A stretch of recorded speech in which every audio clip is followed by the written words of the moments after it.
అన్ని సీజన్స్తోనే పోల్చుకుంటే సీజన్ 9 చాలా సూపర్ డూపర్ హిట్ అనే చెప్పాలి. ముఖ్యంగా ఇప్పుడు జరగబోయేది ఇప్పుడు వరకు ఏ సీజన్లోని జరగలేదనే చెప్పాలి. ఇక అసలు విషయానికి వచ్చేస్తే ప్రస్తుతం లైవ్లో బిగ్ బాస్ హౌస్లో అందరూ కంటెస్టెంట్స్ లేచిన సమయంలో బిగ్ బాస్ పొద్దున్నే వాళ్ళకు ఒక బంపర్ ఆఫర్ ఇచ్చారనే చెప్పాలి. ఇక హౌస్లో ఉన్న కంటెస్టెంట్స్ అందరికీ కూడా బిగ్ బాస్ ఏం చెప్పాడు అంటే, ఈ రోజు నుండి హౌస్లోకి కొంతమంది ఆడియన్స్ అయితే హౌస్లోకి అడుగు పెడతారు.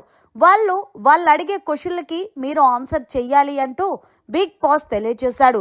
ఇక్కడ ఇందులో భాగంగానే తనూజ అలాగే సుమన్ శెట్టి, భరణి వీళ్ళు డిస్కషన్ చేసుకుంటున్నారు.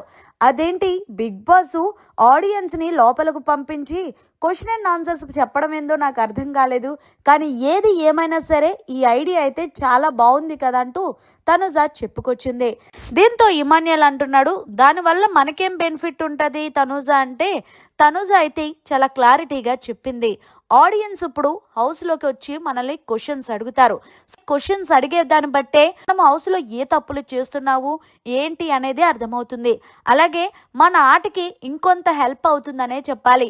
ఫర్ ఎగ్జాంపుల్, తనుజ నువ్వు ఎక్కువగా అరుస్తూ ఉన్నావు, అది తగ్గించుకుంటే బాగుంటుంది అని అనేది కూడా మనం అర్థం చేసుకోవాలి. అదే తనుజ నువ్వు ఎక్కువగా పవన్ కళ్యాణ్తో ఉంటున్నావు, నీ వల్ల తనకు హైప్ వస్తుంది అని చెప్పారంగో, అది కూడా మనకి యూజ్ అవుతుంది.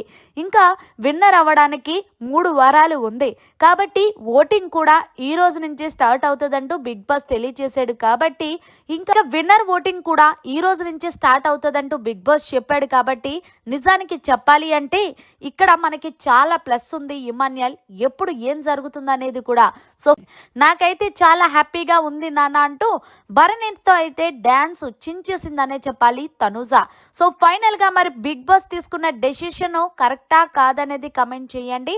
హౌస్ లోకి ఆడియన్స్ ని పంపించి హౌస్ లో ఉన్న కంటెస్టెంట్స్ ని క్వశ్చన్స్ అడగడం అనేది కూడా వాళ్ళ గేమ్ మీద. మరిన్ని లేటెస్ట్ లైవ్ అప్డేట్స్ కోసం చూస్తూనే ఉండండి.